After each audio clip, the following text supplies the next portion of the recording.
So I studied private money. I studied private lending. I studied self-directed IRAs. And Chris, I put my program together where I just went about simply teaching. And there's the key right there. I put on my teacher hat says private money teacher.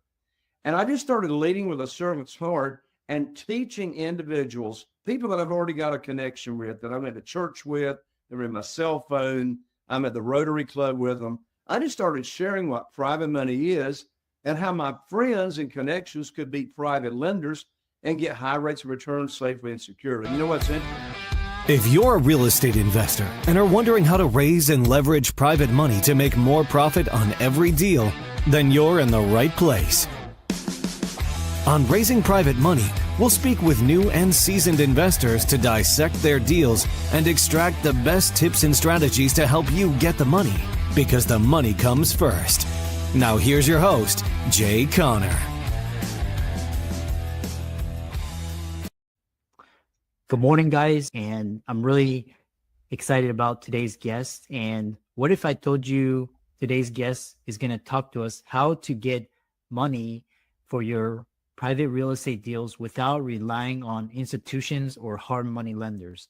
Jay Conner, he's an expert in this area. He's coming onto the podcast to showcase his expertise, and I'm really happy to have him on. So Jay, welcome.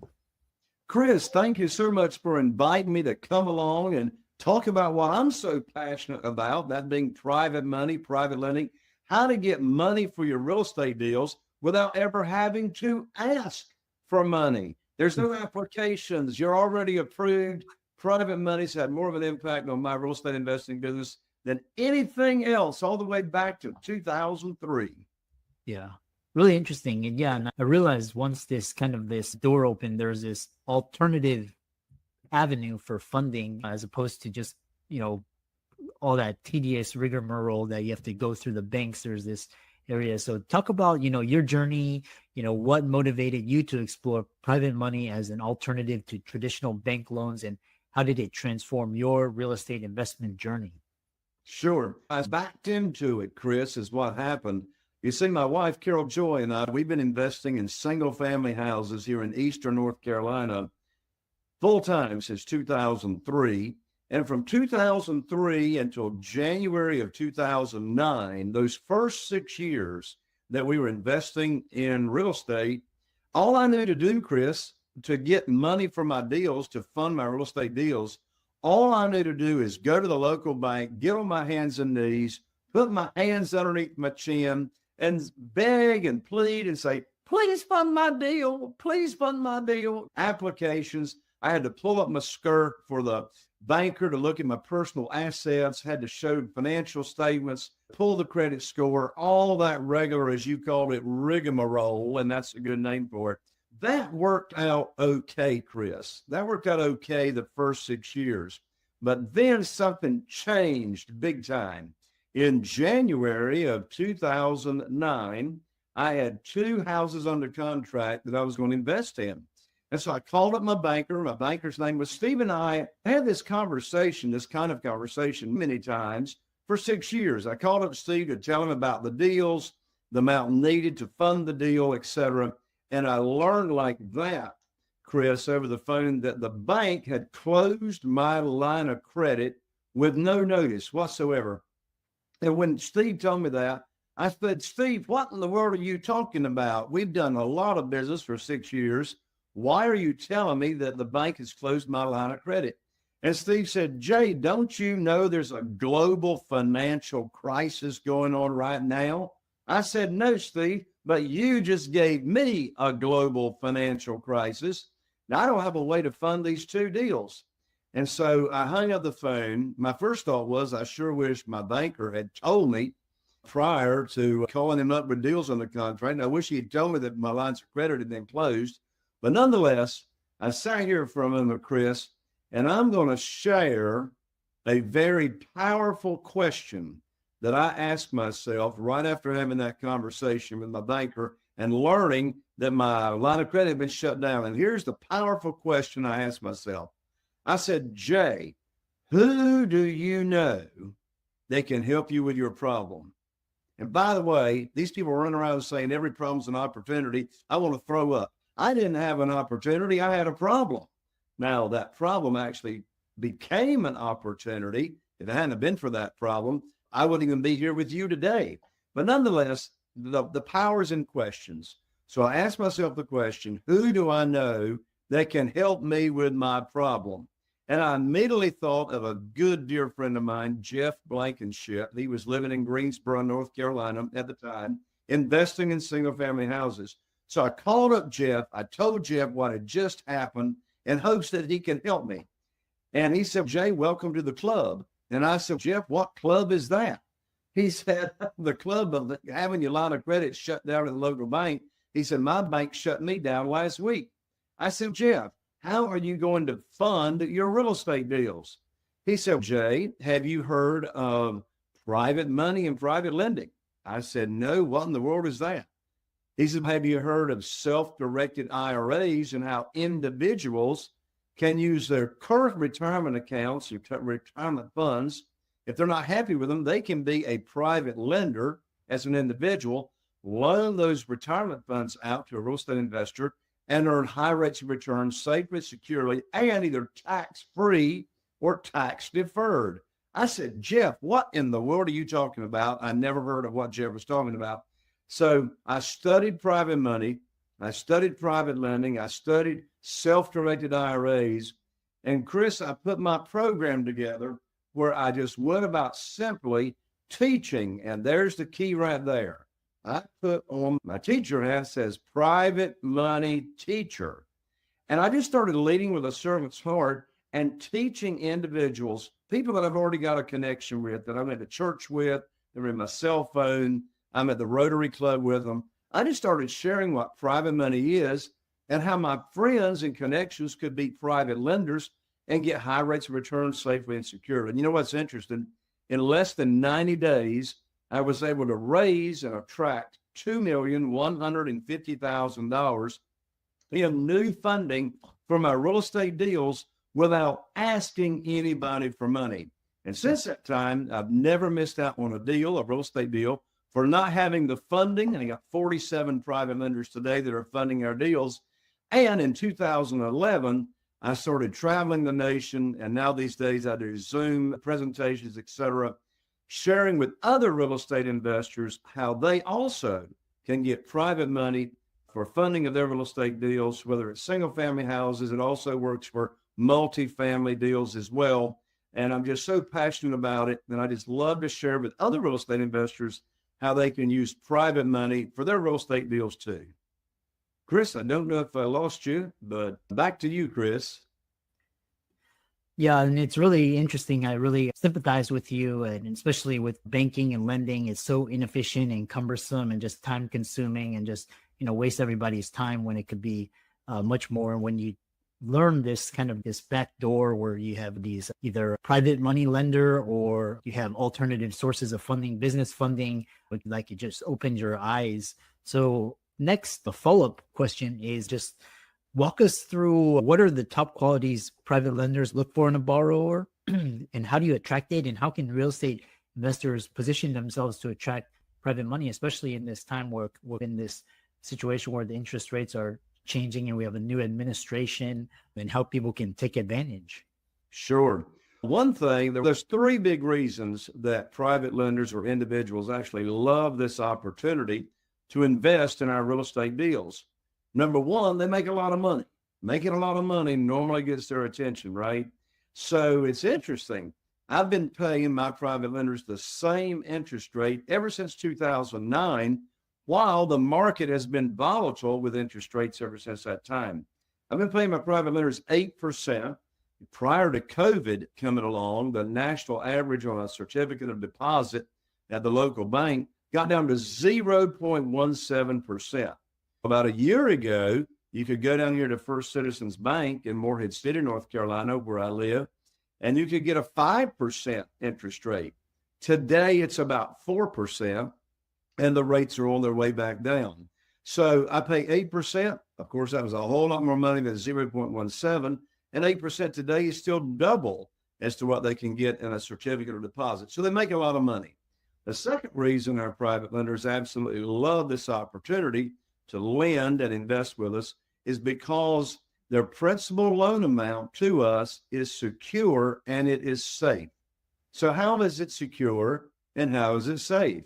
It's safe because we borrow what's called a very conservative maximum loan to value. We don't borrow more than 75% of the after repaired value. And then it is secure because we do not borrow unsecured funds. All of our private lenders, along with the promissory notes, they actually get a deed of trust or a mortgage, most people call it.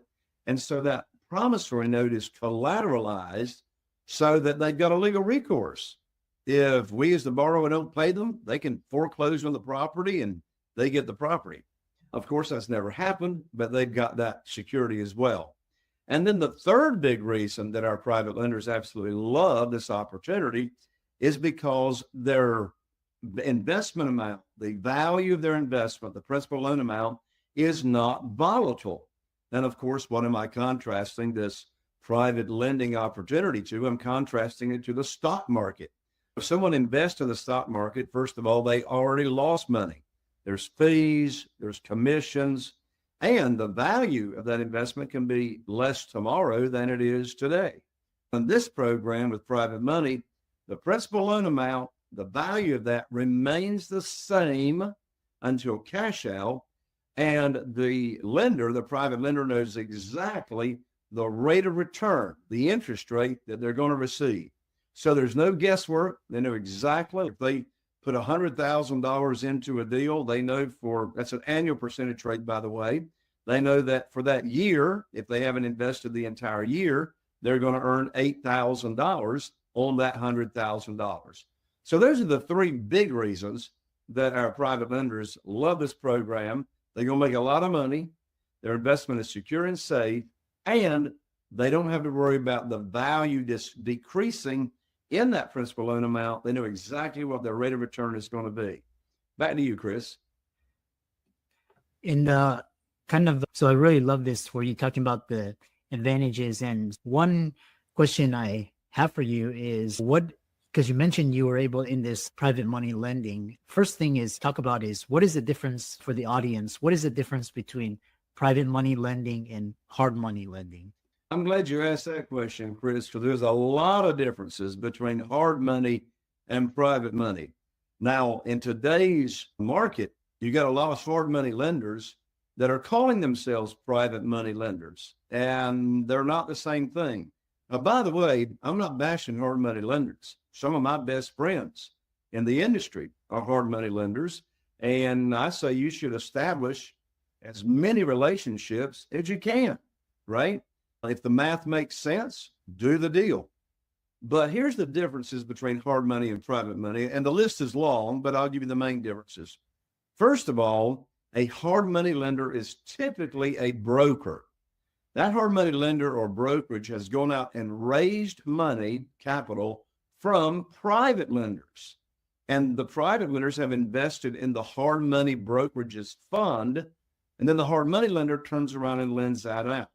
So a private lender is an individual, a human being that lends money out to other real estate investors, either from their liquid investment capital and or from their retirement funds that they currently have. Now, there's this thing called self-directed IRAs. A self-directed IRA company is approved by the IRS to where they are what's called a third-party custodian. And that self-directed IRA company will take individuals' current retirement funds and allow that individual to lend that money out or invest that money out, and the returns they're going to receive are either tax deferred or tax free. So anyway, between a hard money and private lenders, a hard money lender is typically a brokerage, a third party involved in the transaction. With private lenders, individuals, there is no middle person in between us, the borrower, and the individual private lender. So that's the structure. Now let's talk about interest rates, origination fees, and et cetera. Hard money lender, typically right now in today's market, most are going to be lending between 11, 12, and 13%. Most of them, depending on how long you've had the relationship together.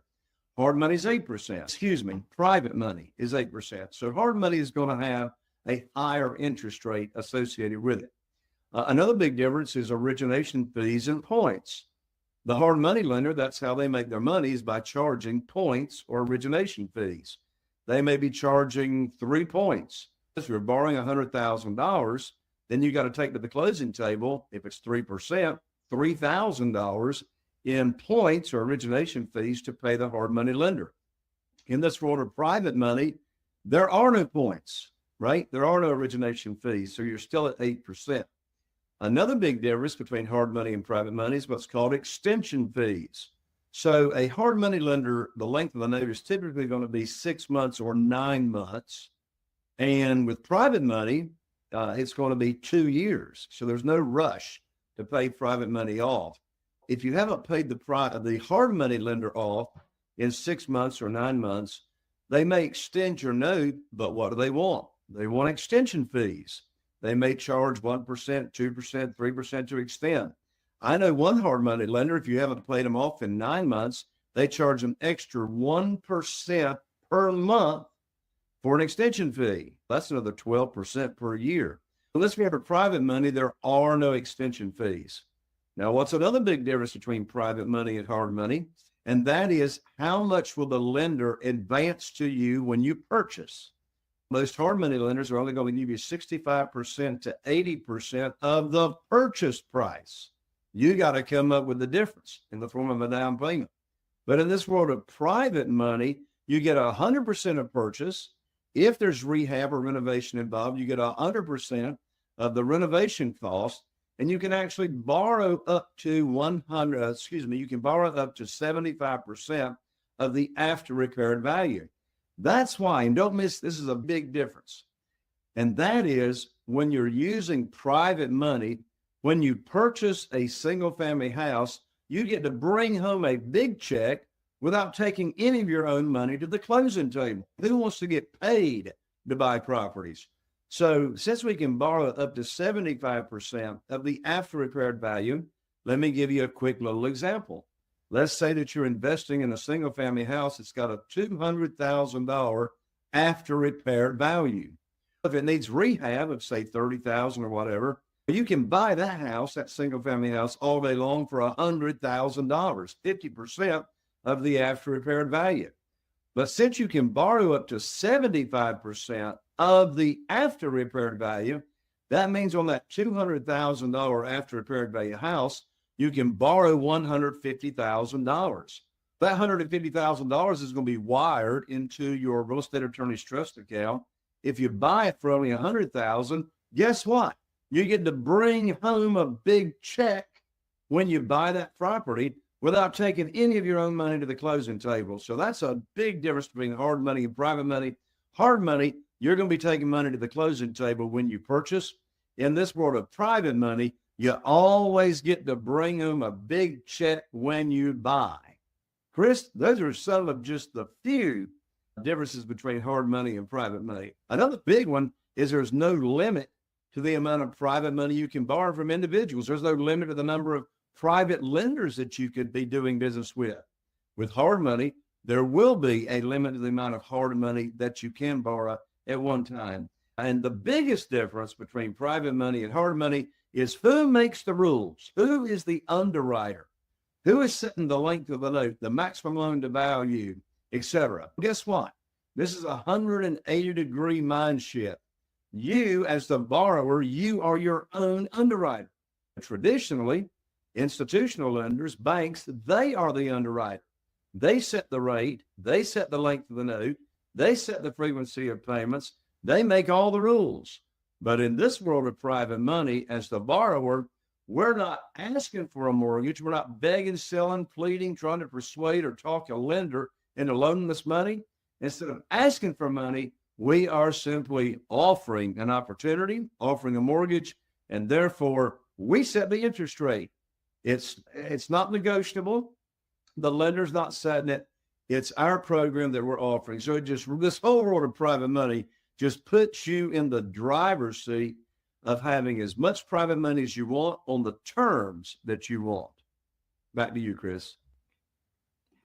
Yeah, and I like that really that synopsis and breakdown. And again, this is a kind of a 20-25 minute podcast, so there's more information. You can check out Jay's resources, which would be at the end of the show. So talk about building credibility with private lenders, and how do you find them, and what advice do you have for new investors trying to build trusting credibility and get funding?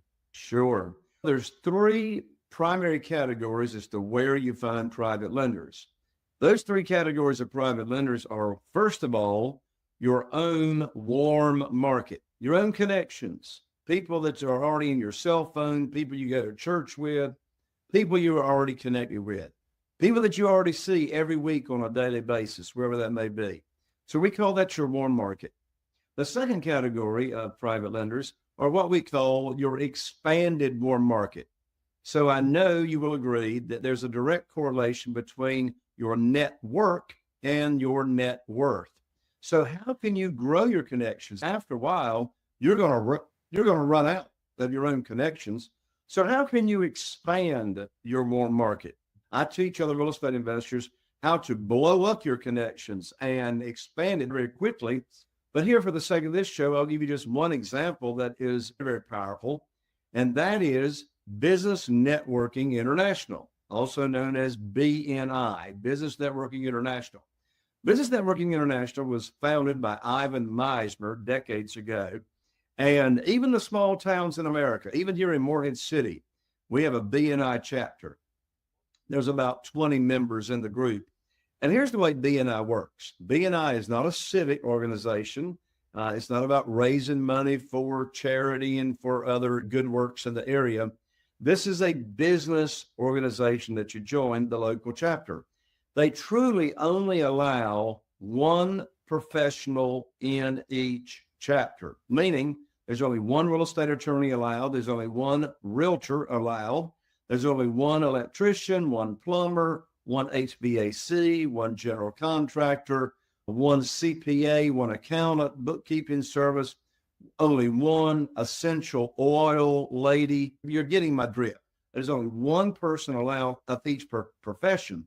And so the purpose of being in BNI is to share leads with other fellow members. And so you're going to be giving leads of business to your fellow members, and they're going to be giving you leads of individuals that are looking for high rates of return, to where you can put on your teacher hat and you can teach people that they refer to you what private money is and how they can get high rates of return safely and securely. So you got your original warm market, people you've already got a relationship with. Then there's your expanded warm market. These first two areas are where you're able to teach and share with people what private money is, and they've never heard of it before. I've got 47 private lenders, and not one of them have ever heard of private money, private lending, until I taught them about it and opened this opportunity up to them. The third category of private lenders are existing private lenders. These are individuals, people that are already loaning money out from either their investment capital and or their retirement funds to other real estate investors. So where do you find these people? A lot of them have got accounts at self-directed IRA companies, And so 70% of account holders at self-directed IRA companies want to lend money to real estate investors. So get connected with a self-directed IRA company. You can Google it. Just type in self-directed IRA in your city and state, and there'll be a company near you. And go to their networking events, and you can network with their account holders who are looking to loan money out. But there's one caveat that you need to be aware of, and that is you're not going to be putting on your teacher hat, teaching those people what private money is. They already know what private money is because they're already lending it out. So now that's going to be a negotiation conversation to where you are not going to be teaching them your program. You're just going to be finding out what it is that they are accustomed to receiving, and then you all negotiate the interest rate. So those are the three categories as to where you find private lenders: your own warm market that you can teach, your expanded warm market that you can grow quickly, such as joining BNI, and then existing private lenders that have accounts at self-directed IRA companies. Yeah, and how can people find out more about you? And then we may have you on a future episode because I wanted to talk about the risk as well. And how can people find you and follow you and learn more about your work? Absolutely. First of all, Chris, I just launched my brand new Private Money Challenge.com. That's www.privatemoneychallenge.com. Well, where was that? I just finished recording a series of 7 videos, and they're only 15 to 20 minutes long each. And it'll give a great foundation of what private money is about and how your listeners can get private money. So I invite your audience, Chris, come on over and join me. Enroll at www.privatemoneychallenge.com. And then in addition to that, I just started my 8th year of my podcast. And guess what the name of my podcast is? Raising Private Money with Jay Conner. So whatever your favorite podcast platform is, Spotify, iTunes, whatever it is, just go over there and search for Raising Private Money with Jay Conner. And I'm interviewing people twice a week as to how they go about raising private money as well. Awesome. I really enjoyed this conversation and so many insights. And thanks so much for coming on, and keep up the great work. Chris, thank you so much. God bless you.